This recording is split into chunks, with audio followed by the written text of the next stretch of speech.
भक्तवृंद। हरे कृष्ण कृष्ण कृष्ण हरे हरे, हरे राम राम राम हरे हरे।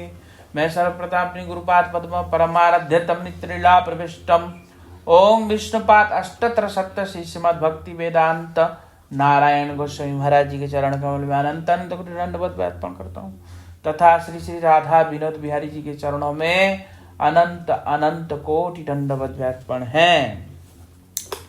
कल हम लोग सुना था, क्या सुना था बताओ तो थोड़ा सा।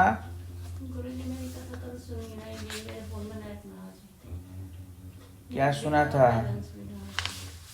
ये कह रही मुझे याद है, बताओ धर्मदास जी बताओ क्या सुना। पहले ये बताओ। मुझे भगवान उनके बारे की साधन के बारे में बता रहे, भजन कैसे करना।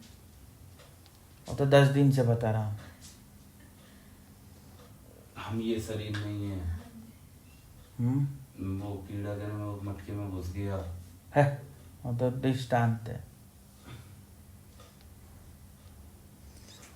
मामा ने ठीक ठीक कथा सुनी। मामा कह रहे हाथ ऊंचा कर रहे थे। भक्त का हृदय कृष्ण के विश्राम स्थल तुल्य है। भगवान कृष्ण के हृदय में विश्राम करता है। कर्मी योगी के हृदय में नहीं करते। हाँ जी, क्या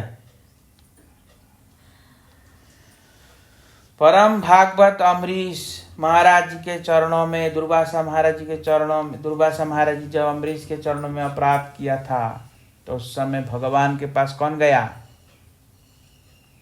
भगवान के पास दुर्वासा ऋषि गए। तो उस समय भगवान ने क्या कहा? साधवो हृदयम मह्यम साधुनाम हृदयम त्वम मदन्यत ते न जानन्ति नाहम तेभ्यो मनागपि। साधु मेरे हृदय में रहता है, मैं साधु के हृदय में रहता हूँ, मैं साधु के अतिरिक्त किसी को जानता नहीं। ऐसा कहा दुर्वासा जी आके कहा मेरी रक्षा करो प्रभु। बोलते साधु मेरे हृदय में रहता है, मैं साधु के हृदय में रहता हूँ। जैसे साधु मुझे छोड़ के किसी को नहीं जानता, ऐसे मैं भी साधु को छोड़ के किसी को जानता नहीं, तुमको जानता नहीं, कौन हो तुम? ऐसा कहा दुर्वासा ऋषि को। कहा तुम कौन हो? मैं तुमको जानता नहीं, कौन हो? ऐसा कहा। गुरुजी वे तो ऋषि है तो आप समझ गए? भगवान से भी बुद्धि ज्यादा है आपके, इसलिए समझ गए। मेरा तो प्रश्न ही वही तो कह रहा हूँ, बहुत समझदार है ना, इसलिए ऐसे प्रश्न कर रही है। क्या समझ में आया? है? भगवान क्या कह रहे हैं कि मैं साधु को छोड़ के किसी को जानता नहीं। बीच में बोलने के लिए मना किया, नहीं समझ में आया? साधु को छोड़ के मैं किसी को जानता नहीं। तो दुर्वासा ऋषि से भगवान कहा मैं आपको जानता नहीं, कौन हो आप? ऐसा कहा। जबकि दुर्वासा ऋषि कौन? साधु है, भेद से साधु है, पर यहाँ अम्बरीश ऋषि को साधु भगवान कह रहे हैं। इसलिए भेष से साधु नहीं होता, हृदय से साधु होता है। कोई कपड़ा लाल पहनने से साधु नहीं होता। कहते हैं ना, मन ना रंगायो जोगी कपड़ा, रंगायो जोगी कपड़ा। तो मन नहीं रंगाया, कपड़ा रंगाया। तो मन जब रंगेगा तभी ना साधु होगा, चाहे वो कोई भी हो। पैंट पहनने वाला भी साधु हो सकता है, पर मन से साधु होना चाहिए। समझ में आया? हो सकता है, पर जो जिसका मन से जो साधु होगा वो बाहर से भी होगा। क्या समझ में आया? पैंट पहनने वाला नहीं होगा। क्या समझ में आया? जो मन से हो वो बाहर से होगा। अब जैसे राजा अम्बरीश राजा है, पर अंदर से साधु है। पर भेष कैसा धारण किया? साधारण धोती कुर्ता, साधु भेष है ना। क्या भेष है? राजभेष तो धारण नहीं किया। राजभेष तब धारण करते जब जाते हैं, पर जब भगवान का पूजा अर्चना या मथुरा में जब वास करते हैं तो कैसा वास कर रहे हैं? साधु भेष। तो इसलिए जो अंदर से भी साधु होगा उसका बाहर से भी साधुता ही दिखाई देगा। क्या समझा? नहीं तो आजकल लोग बहुत बोल देगा पैंट पहनने वाला भी साधु है तो वो भी तो ठीक था। इसलिए साधु ऐसा नहीं करेगा। इसलिए पहले बाहरी आवरण शुद्ध होता है, फिर अंतर के आवरण शुद्ध होता है। हाँ, पहले बाहर से साधु बनना पड़ता है। कोई भी व्यक्ति अंदर से पहले साधु नहीं होता। क्या समझ में आया? कोई आते ही, माला लेते ही, तिलक लगाते ही सारे सद्गुण आ जाता है क्या? पर ये सब चीज लगाते लगाते लगाते लगाते लगाते लगाते करते करते करते करते तब जाके सद्गुण आता है। समझ में आया? करते करते होता है। तो इसलिए पहले बाहर से लगाते हैं। क्या? पहले बाहर से शुद्ध होता है, फिर जाके अंदर से शुद्ध होता है। पहले अंदर से शुद्ध होगा फिर बाहर शुद्ध होगा, ऐसा नहीं होता। सबसे पहले कहाँ से होता है? बाहर, फिर उसके बाद अंदर का होता है। जिसका बाहर से ही नहीं है तो उसका अंदर से क्या होगा? कुछ नहीं होगा। आया समझ में? राजा अम्बरीश का बाहर से भी दिख रहा है कि वो साधु है। क्यों? क्योंकि बाहर से भी वो साधारण भेष, निर्जला व्रत, भगवान का पूजन, क्या बोलते हैं, एकादश इंद्रियों से भगवान की सेवा, ये बाहर से दिख नहीं रहा है क्या? नहीं दिख रहा है? नहीं तब ऐसे ध्यान में बैठ जाते, बोलते मैं अंदर से कर रहा हूं, मेरे अंदर है, ऐसे बोलते, करके ही नहीं दिखाते। तो करेंगे भी, क्रिया में भी दिखाई देगा। क्या समझ में आया? बाहर से फिर अंदर से क्रिया में भी दिखाई देगा। तो इसलिए क्रिया में दिखाई देगा। तो इसलिए पहले बाहर से होता है, बाहर से भेष, उसके बाद मन का परिवर्तन होता है। क्यों? आहार शुद्धि, फिर सत्व शुद्धि मतलब तन शुद्धि, तब जाके मन शुद्धि होता है, तब जाके भगवान के चरणों में स्मृति लगती है। तो इसलिए सबसे पहले आहार, फिर तन की शुद्धि। तो तन की शुद्धि क्या है? पवित्रता रहना, भेष अपना सुधारना, ये सब तन शुद्धि है। जैसे गृहस्थी व्यक्ति भी साधु वेश धारण करते। गृहस्थी व्यक्ति क्या पहनते हैं? धोती कुर्ता, वो भी साधु है, भेष है ना धोती कुर्ता का, तो साधु भेष है। इसलिए पहले सभी गृहस्थ लोग साधु थे, इसलिए ऋषि लोग पहले साधु, पर वो गृहस्थ भी थे नहीं थे? तो पहले ऋषि लोग भी साधु, मतलब गृहस्थी लोग भी साधु जैसे रहते थे। इसलिए प्रत्येक व्यक्ति पहले धोती पहनते थे। क्या पहनते थे? धोती। हाँ, प्रत्येक व्यक्ति पहनते थे। हाँ, तो इसलिए पहले सभी लोग धोती पहनते थे, तो सभी लोग साधु वेश में रहते थे। समझ में आया? सभी लोग किस वेश में रहते थे? साधु वेश में। तो इसलिए भेष, फिर उसके बाद आंतरिकरण शुद्ध होता है। जिसका बाहरी भेष ही ठीक नहीं है, उसका अंतरकरण क्या ठीक होगा? जो बाहर से एक्सेप्ट नहीं कर पा रहा है तो अंदर से क्या एक्सेप्ट करेगा? समझ में आया? क्या नहीं आया? जिसका बाहर से जो एक्सेप्ट नहीं कर पा रहा है तो अंदर से एक्सेप्ट करेगा? अधिकतर क्या होता है, हम बाहर से एक्सेप्ट कर लेते पर अंदर से नहीं मानते। होता है ना, इसे ज्यादातर होता है, अंदर से नहीं मानते, बाहर से मजबूरी से हम कह देते कि हाँ ठीक है कोई बात नहीं चलो, पर अंदर से नहीं मानते। तो जो व्यक्ति बाहर से ही एक्सेप्ट नहीं कर रहा है तो अंदर से क्या एक्सेप्ट करेगा? तो इसलिए पहले बाहरीकरण शुद्ध होता है, उसके बाद अंतरकरण शुद्ध होता है। तो पहले साधु का बाहरी भेष ठीक होगा, उसके बाद अंदर का होता है, डायरेक्ट अंदर का नहीं होता। वो तो साधु को और सुधारने के लिए ऐसा कहा जा रहा है। मन रंगायो कपड़ा मन न रंगायो ना- तो कबीरदास का है ये।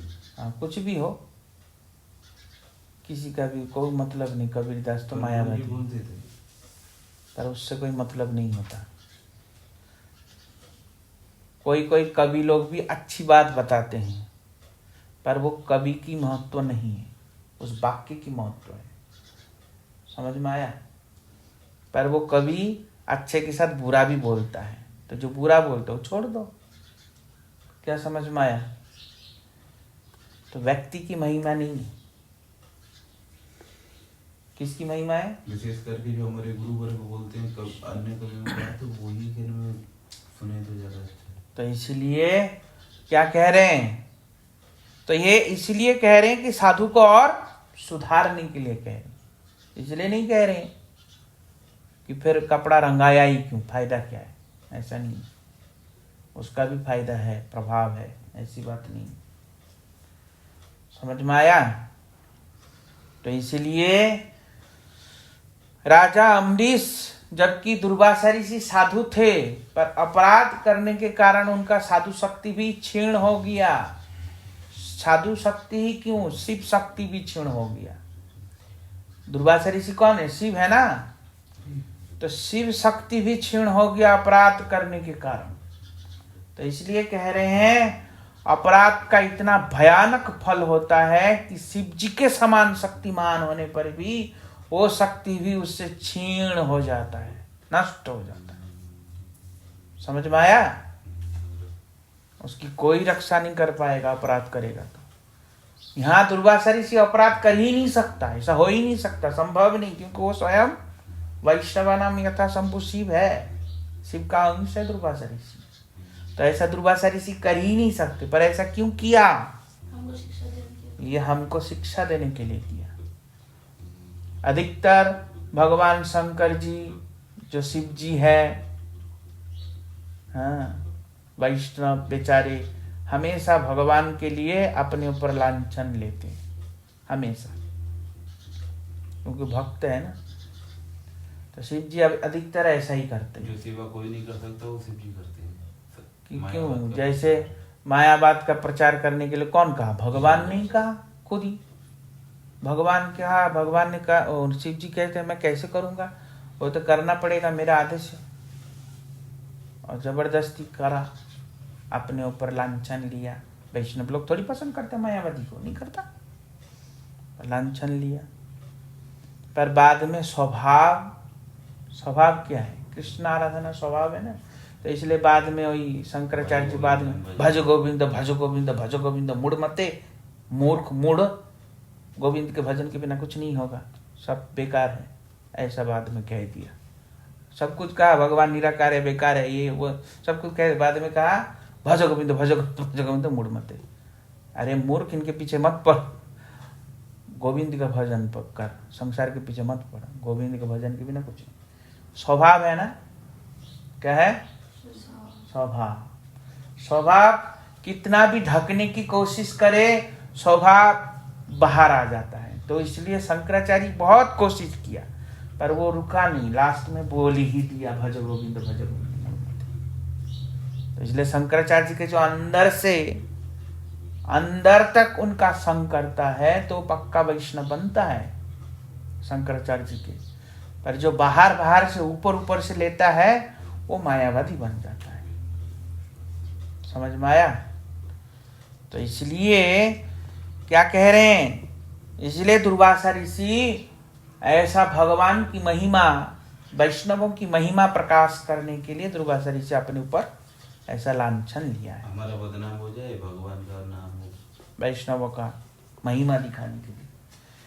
तो इस प्रकार कह रहे हैं। तो भगवान कहा, अब तो देखो भगवान ने कहा मैं जोगी के हृदय में नहीं रहता, पर यहाँ क्या कह रहे हैं, साधो वो हृदयम मह्यम, मैं साधु के हृदय। भगवान ने ऐसा कभी कहीं भी नहीं कहा कि मैं साधु के हृदय में नहीं रहता।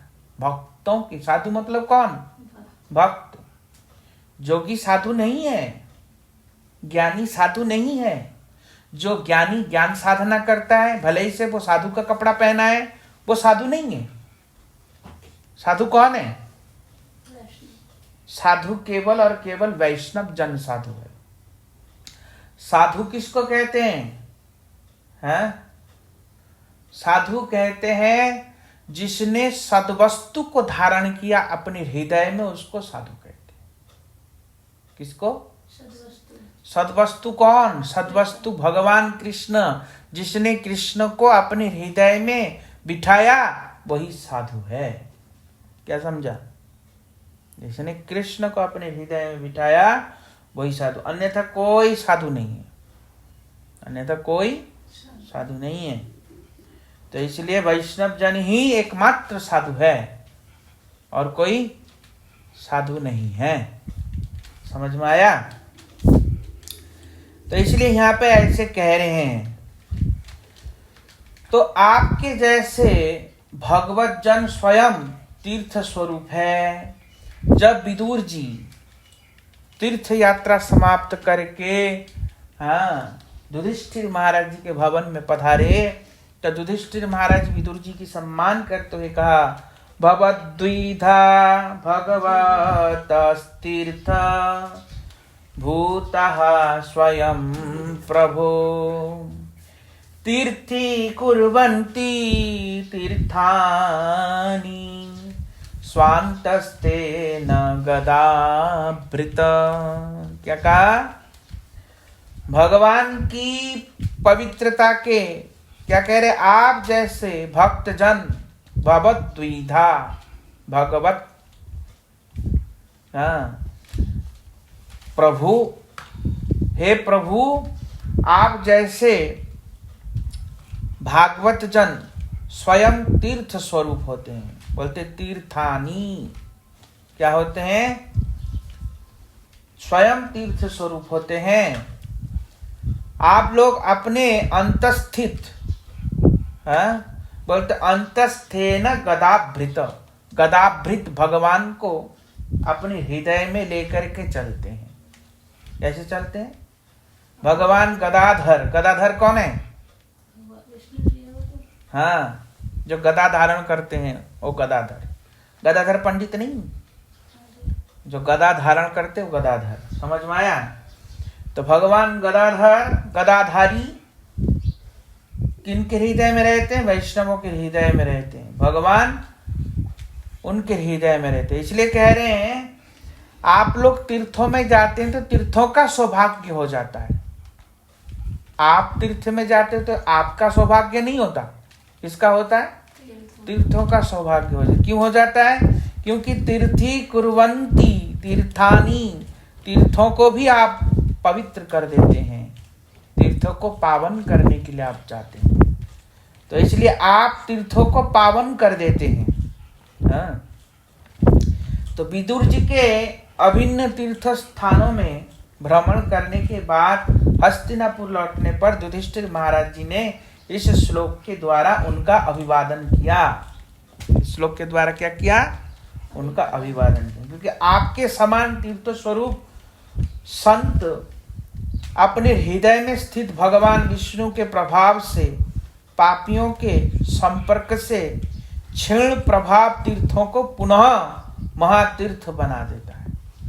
संत लोग जहां जाते हैं ना, वो पहले तो खाली तीर्थ होते, पर जहां महापुरुष भक्त भगवान के विष्णु जन जाते हैं वो तीर्थ महातीर्थ हो जाता है। क्या हो जाता है? महातीर्थ हो जाता है। इसलिए तीर्थों में भक्त लोग जाने से उनको दे दो, कोई बात नहीं, दे दो। मामा करो करो। तो क्या है? तीर्थी कुर्वन्ति तीर्थानी। तो क्या कह रहे हैं, पापी लोग आके तीर्थों में क्या करते हैं, अपने पाप उतार देते हैं, और महात्मा लोग जाकर के क्या करते हैं, उस पाप को तो नष्ट कर ही देता है अपने प्रभाव से, साथ में तीर्थों को भी महातीर्थ बना देता है। क्या, तीर्थों को महातीर्थ बना देते हैं। तो इसलिए भगवत पार्षद और साधक भेद से दो प्रकार के होते हैं। भगवत पार्षद और साधक भेद से दो प्रकार के होते हैं। क्या क्या होता है, भगवत पार्षद और साधक भेद से दो प्रकार के भगवान के भक्त होते हैं। भगवत पार्षदगण सिद्ध सेवक मंडली के अंतर्गत होते हैं। उनमें से कोई ऐश्वर्य परायण होता है तो कोई माधुर्य परायण होता है। माधुर्य परायण नित्य सिद्धा दो प्रकार के भगवान के भक्त है, या भगवत पार्षद देहो जो प्राप्त हो जाता है, वो दो प्रकार के होते हैं। भक्त दो प्रकार के होते हैं, एक तो पार्षद देह प्राप्त कर चुके हैं, एक साधन कर रहा है। जो साधन भक्ति का अनुष्ठान कर रहे हैं वो साधन भक्त हैं, और जो प्राप्त कर चुके हैं वो पार्षद देह वैष्णव है। कौन है, पार्षद देह तो भक्त है। कोई कोई ऐश्वर्य परायण होकर परब्रह्म में अवस्थान करते हैं, तो कोई कोई माधुर्य होकर वृंदावन में श्री कृष्ण की सेवा में अनुरक्त होते हैं। जो भक्त सेवा सिद्धि प्राप्त करने के लिए वैधि अथवा रागानुगा साधन भक्ति का अवलंबन करते हैं, वे साधक कहा जाता है। साधक किसको कहते हैं, जो वैधि अथवा रागानुगा अनुसरण करके उनका भजन करते हैं, वो साधक कहा जाता है। क्या कहा जाता है, साधक। और एक जिनको पार्षद देह प्राप्त हो गया, वो परब्रह्म या वैकुंठ धाम में या भगवान के गोलोक वृंदावन धाम में भगवान की सेवा में नियुक्त है। तो दो प्रकार के हो गया ना, दो प्रकार के। भगवान के अवतार तीन प्रकार के होते हैं, अंश अवतार, गुणावतार और शक्त्यावेश अवतार। कितने प्रकार का होता है, वैसे तो 6 प्रकार का होता है, ये अलग प्रकार के बता रहे हैं, 3 प्रकार का होता है। क्या, हाँ, अंश अवतार, गुणावतार और शक्त्यावेश अवतार। पुरुष के रूप में श्री राम, वामन आदि और अन्य रूपों मत्स्य आदि सब अंश अवतार है। ये क्या है, अंश अवतार। ये मुख्य, ये 3 से ही 6 बना है। समझ में आया। ये 3 अवतार जो भगवान के 3 प्रकार के अवतार है ना, ये मुख्य है। समझ में आया। ये तीनों से ही 6 बना है, और मतलब और 3 बने। तो क्या है, एक है गुणावतार, एक तो हो गया अंश अवतार, और एक हो गया गुणावतार, और एक हो गया शक्त्यावेश अवतार। गुणावतार में कौन, ब्रह्मा, शिव, शंकर, विष्णु। और शक्त्यावेश अवतार कौन, नारद, व्यास, पृथु, ये सब शक्त्यावेश अवतार है। तो ये क्या है, शक्त्यावेश अवतार है। अब क्या कह रहे हैं, कृष्ण की किसी विशेष शक्ति का आवेश होता है, उसे ही शक्त्यावेश अवतार कहते हैं। किसी कृष्ण का किसी जीव के प्रति या किसी के प्रति विशेष आवेश हो जाता है, मतलब शक्ति संचार होता है, तो उसको शक्त्यावेश अवतार कहा जाता है। अर्थात स्वयं रूप भगवान श्री कृष्ण विस्तृत विवरण के लिए लघु भागवत मृत पूर्व खंड में उपास्य और अपतार प्रसंग तथा चैतन्य चरितामृत मध्य लीला 30वां अध्याय में द्रष्टव्य है। ये जो सब है 30वां अध्याय में द्रष्टव्य, मतलब मिलेगा आगे जाके। तो इसलिए यहाँ पे क्या कह रहे हैं, 2 रूपे है भगवानेर प्रकाश, एके तो प्रकाश है तारे तो विलास। भगवान का 2 प्रकार के प्रकाश है, 2 प्रकार का, एक का नाम है प्रकाश और एक का नाम है विलास। क्या होता है भगवान का? हाँ, भगवान स्वयं को 2 रूपों में प्रकट करते हैं। भगवान क्या करते हैं? स्वयं को 2 रूपों में प्रकट करते हैं। एक करते हैं प्रकाश रूप में और एक करते हैं विलास रूप में। भगवान 2 रूपों में बांटते हैं, एक तो प्रकाश रूप में, एक विलास रूप में। आप विलास और प्रकाश का पार्थक्य समझेंगे। क्या कह रहे हैं? स्वयं रूप का मध्य लीला में द्रष्टव्य है। इसका और आगे जाकर और क्लियर करेंगे। क्योंकि प्रकाश और विलास नाम से इसी प्रकार के जो 2 भेदों का उल्लेख किया गया है, उनमें विलास में परिभाषिक प्रकाश का लक्षण नहीं है। भगवान 2 रूपों में स्वयं को प्रकाश करते हैं। उनके एक रूप का नाम प्रकाश और दूसरा रूप का नाम विलास है। एक का नाम क्या है? प्रकाश, और दूसरा का नाम विलास। एक ही विग्रह, मतलब एक ही कृष्ण भगवान यदि अनेक रूप धारण करे, उनमें आकार और स्वरूप में कोई भेद नहीं हो, तो उन्हें श्री कृष्ण का मुख्य प्रकाश कहा जाता है। जैसे एक ही कृष्ण अनेक रूपों में अपने आप को बांट ले और सबका रूप एक जैसा दिखाई दे, नाक में कान में कोई फर्क ना दिखे, समझ में आया? तो उसको क्या कहते हैं? प्रकाश। जैसे द्वारिका के महिषियों के साथ भगवान ने किया था। द्वारिका के महिषियों के महल में एक ही रूप कृष्ण ही सब जगह में थे, सब जगह में रहते हैं, ऐसा है। समझ में आया? और द्वारिका में जब 16,000 रानियों के साथ शादी किया, एक ही विवाह, एक साथ 16,000 मंडप सजा और एक साथ सबके साथ एक ही समय में शादी किया भगवान। क्या समझ में आया? सबके साथ एक ही साथ। तो ये क्या है? प्रकाश। विलास किसको कहते हैं? जैसे प्रकाश और भी है, जैसे वहां पे वृंदावन में सब गोपियों के साथ भगवान ने नृत्य किया, विलास किया। रास मंडल में क्या किया?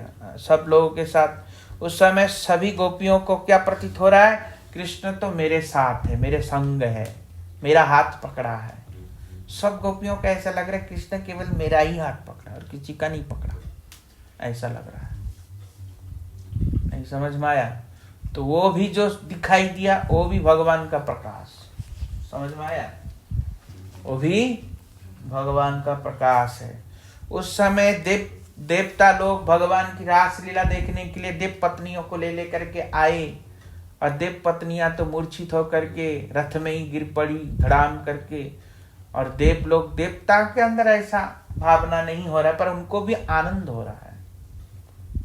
भगवान की रास देख के उनको भी आनंद हो रहा है, पर जैसे देव पत्नियों के अंदर भावना हुआ, ऐसा उन देवताओं के अंदर भावना नहीं।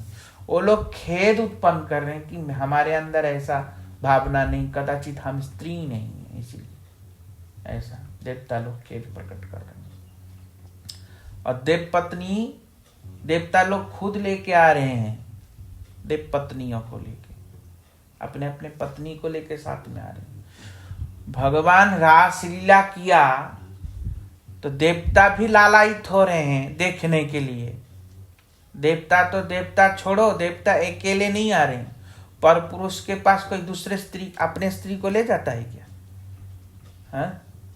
अगर कृष्ण पर पुरुष है तो देवता लोग अपने स्त्रियों को क्यों ला रहे हैं? भागवत में द्रष्टव्य है, देवता लोग लेके आ रहे थे और देवता लोग देख के, जो देवताओं के अंदर भावना नहीं हो रहा है, उनके पत्नियों को भावना हो रहा था। कृष्ण को देख के आकर्षित हो गई एकदम, उनको भी एकदम विकार उत्पन्न हो गया उनके अंदर, और वो लोग अश्रु प्रवाहित करती हुई, रोते हुई धड़ाम करके गिर पड़ी।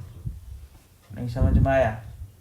ऐसा हो गया, कृष्ण के प्रति इतना प्रेमाविष्ट हो गया, भावाविष्ट हो गया देव पत्नियों का। ऐसा हुआ, पर देवताओं को इतना फर्क नहीं लगा क्योंकि वो पुरुष शरीर में है। देव पत्नियां बड़ी सौभाग्यवान होंगी जिनका जन्म उसी समय स्वर्ग में हुआ हो। हाँ, उस समय रह रही है स्वर्ग। पर उनको इतना फर्क है क्योंकि वो लोग पुरुष शरीर में है, इसीलिए। तो ऐसे देख के फिर देवता लोग कृष्ण का जय लगाया, ब्रजमंडल का जय लगाया और आकाश से पुष्प वृष्टि कर रहे हैं ऐसे करके। और देखा नहीं हमारे रासमंडल का फोटो होता है, उसमें पुष्प वर्षा कर रहे हैं देवता लोग आसमान से। सब भागवत में है, नहीं समझा? तो उस समय जो कृष्ण को ऐसा सभी गोपियों को लगा कि कृष्ण मेरे ही साथ है, तो वो भी कृष्ण का स्वयं रूप प्रकाश है। और क्या है? कृष्ण का स्वयं रूप प्रकाश। देवता लोग आकाश में दुंदुभी भी बजाया, नहीं समझे? दुंदुभी भी बजाया। आश्चर्य का विषय यह है कि एक ही कृष्ण ने एक स्वरूप में प्रत्येक घर में एक साथ 16,000 स्त्रियों के साथ विवाह किया था। बताया ना, 16,000 स्त्रियों के साथ विवाह किया। ये आश्चर्य है। हाँ, एक ही, अब क्या कह रहे हैं? अनेत्र प्रकटिता स्वरूप कस्य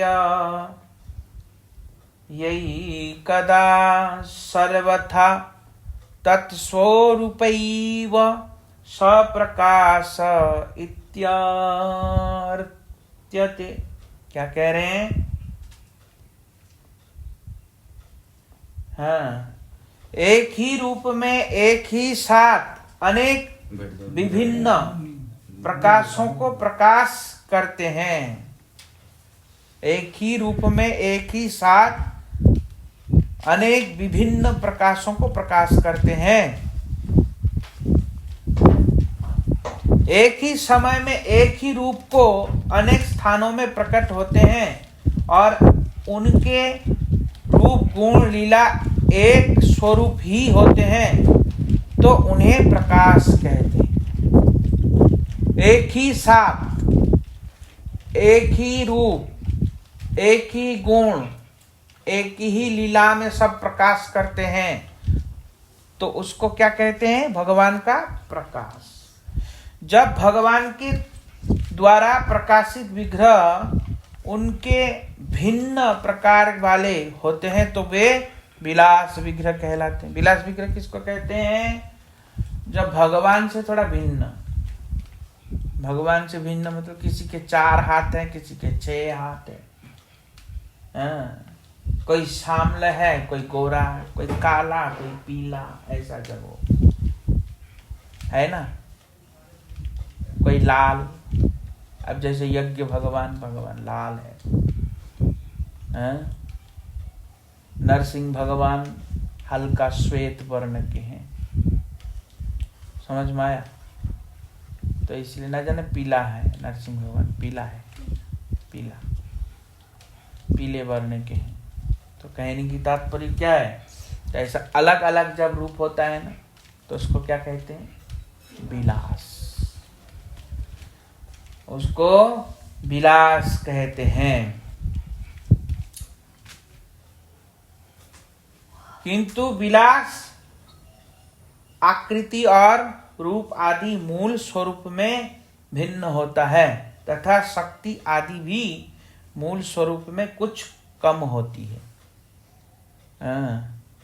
भगवान की भी शक्ति भी है। इसी को क्या कह रहे श्री कृष्ण की अचिंत्य शक्ति विलास से जब उनका स्वरूप प्राय अपने ही समान अन्य रूपों में प्रकाशित होता है तो उसे विलास कहा जाता है। कृष्ण का ही अपना ही अंश में अन्य स्वरूप में प्रकाशित होता है तो उसको विलास कहते हैं। जैसे राम जी है, राम जी कृष्ण का कौन है? विलास विग्रह। बल राम जी है कृष्ण का विलास विग्रह। कौन विग्रह? विलास विग्रह। तो ऐसे सब भगवान के विलास विग्रह है। हाँ, वैकुंठ का नारायण वो भगवान के विलास है। हाँ, तो ये सब भगवान के विलास विग्रह माना जाता है। जब मूल रूप के विलक्षण अंगों के सन्निवेश वाला अपने मूल रूप के समान शक्ति संपन्न और विशेष लीला में कुछ गुणों एवं रूपों में अधिक भी हो तो उससे भी विलास कहते हैं। जैसे वृंदावन और द्वारिका में श्री बलदेव प्रभु, वैकुंठ में श्री नारायण। अब क्या कह रहे हैं? जैसे वृंदावन और द्वारिका में श्री बलदेव प्रभु क्या है? भगवान का विलास विग्रह है। समझ में आया?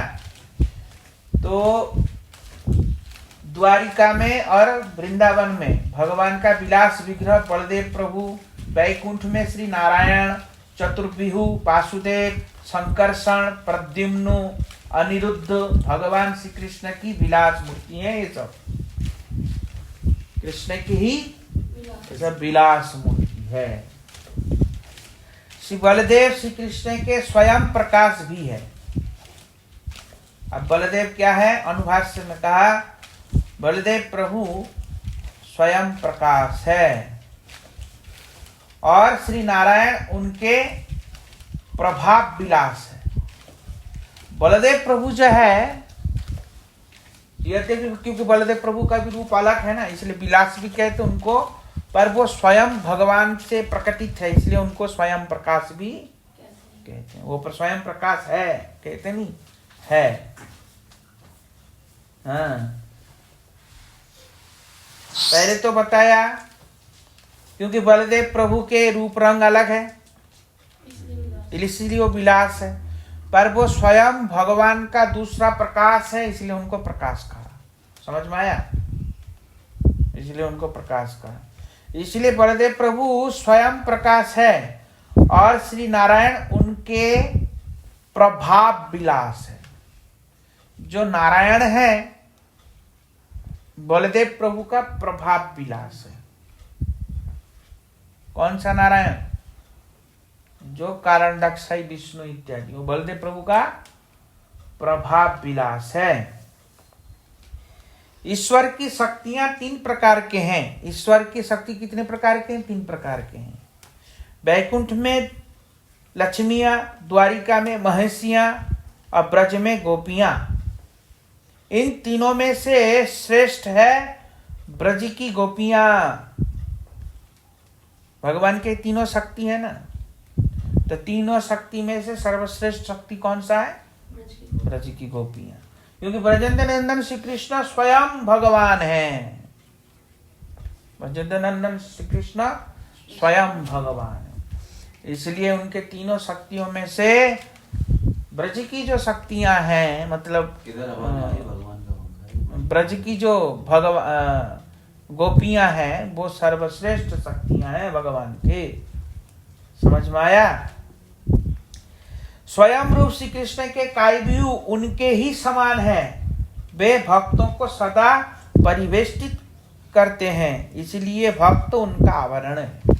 गोपियां क्या है? कृष्ण की आभरण। कृष्ण का क्या है? आभरण है। आभरण मतलब समझते हैं? श्रृंगार। क्या है? श्रृंगार। हाँ, आभरण का मतलब क्या है? श्रृंगार या वस्त्र। क्या? तो गोपियां क्या है? भक्त क्या है? केवल गोपियां नहीं, भक्त भी भगवान के आभरण है। क्या है? आवरण। भक्त से ही भगवान सुंदर होते हैं। भक्त ना हो तो भगवान की कोई महिमा नहीं होता। इसलिए भगवान का आभरण बन के भक्त लोग रहते हैं। भक्त लोग कैसे रहते हैं? भगवान का आभरण। तो इसलिए कह रहे हैं, हाँ, आधा घंटा हो गया तो उसको कर दो, आधा घंटा हो गया तो। उनके काय बिहू उनके समान होते हैं। भगवान के काय बिहू कैसा होता है? उनके समान ही होते हैं। हाँ, भक्त आवृत तत्व एक साथ विचार करने पर पूर्वोक्त 6 तत्वों का एकत्व निर्धारित होता है। अब देखो, ये सब तत्वों का विचार किया ना, कौन कौन से तत्वों का? सबसे पहले वो जो 6 तत्व बताया था, कौन कौन सा? ये वाला गुरु वाला, हाँ, गुरु भक्त और अवतार, प्रकाश और शक्ति और भगवान बताया था ना 6 तत्व। वही 6 तत्वों के विषय में यहाँ विचार किया गया है। बताया ना 6 तत्व। अवतार कैसा है, प्रकाश क्या है, बताया ना। अवतार क्या है, प्रकाश क्या, कितने प्रकार के अवतार होता है वो बताया। फिर प्रकाश कितने प्रकार के होते हैं वो बताया। भगवान का कैसे होता है, विलास और प्रकाश, वो बताया। फिर भक्त का बताया। फिर कितने प्रकार के भक्त बताया। ओ शक्ति, कितने प्रकार की शक्ति बताया, 3 प्रकार की शक्ति। तो वही 6 तत्वों के अंतर्गत ये बताया गया है। आ गया समझ में? जो 6 तत्व है और 6 तत्व के अंतर्गत स्वयं भगवान तो है ही है। कृष्ण ब्रजनंदन श्याम सुंदर स्वयं भगवान है। हाँ, पहला तत्व मतलब सबसे लास्ट वाला, या पहला मान लो तत्व। और सबसे है भक्त। सबसे पहला तत्व क्या है? भक्त। मतलब गुरु और भक्त एक ही बात हुआ ना है। उसके बाद शक्ति तत्व, प्रकाश तत्व और अवतार तत्व। प्रकाश और विलास बताया ना एक साथ। अवतार तत्व बताया ना। कितना हो गया? 6 हो गया ना। तो ये 6 तत्वों के बारे में विशेष करके विवेचना किया गया। ठीक है। तो प्रथम श्लोक में सामान्य मंगलाचरण किया है, द्वितीय श्लोक में विशेष वंदना किया है। अब गौड़ देश में युगपत सूर्य चंद्र स्वरूप आचार्य जनक रूप में उदित कथा सुनो। मंगलदाता जीवों के अंधकार विनाशी श्री कृष्ण चैतन्य नित्यानंद की मैं वंदना करता हूँ। किसका वंदना? अभी वंदना ही चल रहे हैं। समझ में आया? हाँ? अभी क्या हो रहा है? वंदना। तो श्री कृष्ण चैतन्य का मैं वंदना करता हूँ। तो इसलिए आज यहीं तक रहने देते हैं। बाकी की कथा हम लोग कल श्रवण करेंगे। वांछा कल्पतरुभ्यश्च कृपा सिंधुपतितानां पावनेभ्यो वैष्णवेभ्यो नमो नमः।